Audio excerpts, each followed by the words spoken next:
Hello traders, this is Greg from Master Trader. Thought we'd look at our approach to the markets, which is defined as a top-down approach, looking at the broader markets and then moving down to individual sectors.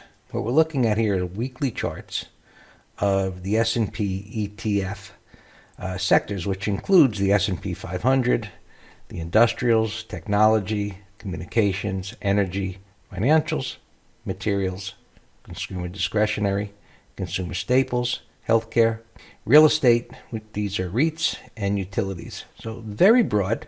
We could look at other ETFs that are more focused into subsectors of these, but these are the broadest and what are most looked at by institutions as a starting point. So you can see these weekly charts, many of them are in downtrends. The S&P now is down close to 20%.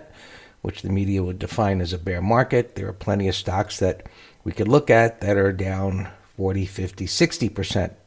So markets often mask what's going on under the surface, unless we see many of these are in downtrends. Even technology, which has been leading the way down, is down in the area about 30%. Communications are down over 30%, and that's been going down for a while. Energy has been moving up for a while, as you can see. So the way I have this set up, it just makes it really easy to just visually look at all of these at the same time. And we can switch to different time frames. And as we're doing that, we can see which ones may be in uptrends. As the market changes, these will move from downtrends to sideways trends to uptrends, and we're able to see this at a glance. So far, on the weekly time frames, we don't see bottoming patterns. In any event, we even see consumer staples that collapsed last week to the downside, and others that are moving lower. Some are getting extended to the downside and likely close to a tradable bounce within their respective downtrends. Let's take a look at the daily charts.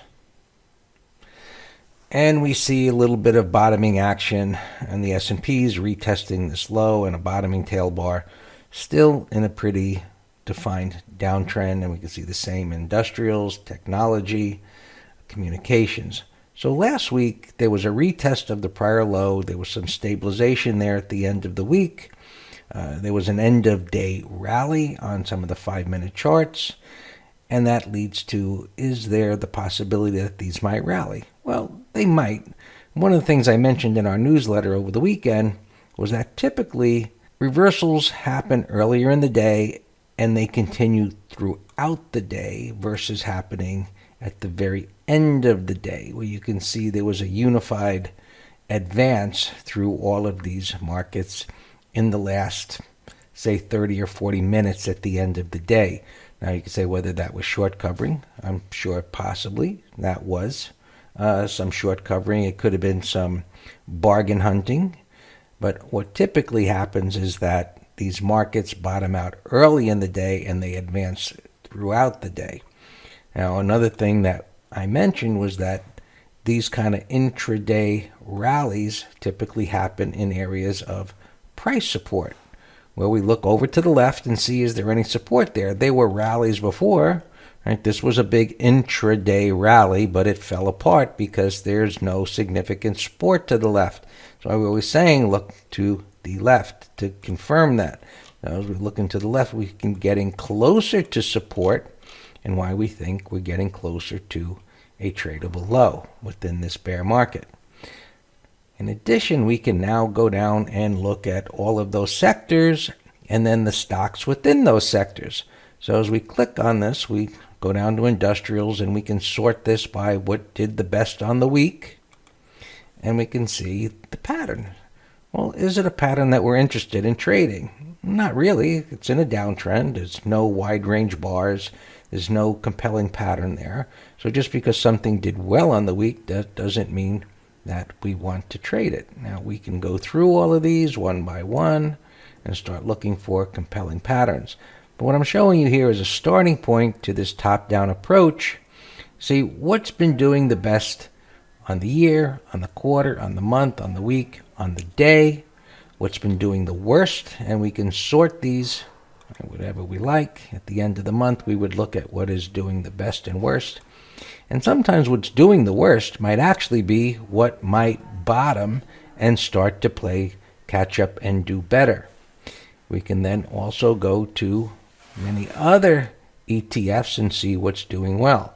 So last week, solar did great, up 10%. It's still in a downtrend. However, if we look at the weekly chart, we can see that we're getting a retest pattern here, where this bottoming tail bar formed in the area of another bottoming tail bar to the left, and this is setting up a setup. While not in an uptrend, it certainly is one that is set and poised to move up. So when we get a bottoming tail bar accompanied by a bullish wide range bar, we did have an increase in volume, and there was a larger increase in volume here, which says institutions were picking up shares here, and now they're looking to add to positions. And with energy prices as high as they are, solar becomes an attractive alternative to lower costs compared to what it costs to use other types of energy. So as we can go through these, we can look at what did the worst, again, what did the best, on the year, on the month, on the week. I didn't mean to click that. And then from there, we can also look at the individual stocks within those sectors. So in the healthcare sector, we see a pattern here on a daily chart where we have a stock that did well on Friday. It's doing a lot better than a lot of other sectors and a lot of other stocks. We can see it's showing relative strength. It's got room to move up. It's a continuation pattern. So here's how we find opportunities with a top-down approach. And this is a software package that puts these stocks within sectors and so on together. You have to create the pages, of course. One of the things that we provide our students and subscribers are these pages that are set up with scans. There's no cost for that once they sign up for Master Trader to be part of the Master Trader family. And we also provide them with other scans, which you can see here. Kind of got it squashed up so you can see, but wide range bars, 1, 2, 3 setups, and so on. So we never have a hard time finding opportunities. At other times, it can be a little bit of a feast or famine. But with the scans that we have and our top-down approach, we could always find opportunities in either a bull or a bear market. I hope you've enjoyed this, learned a few things. If you have any questions, email me, Greg at Master Trader.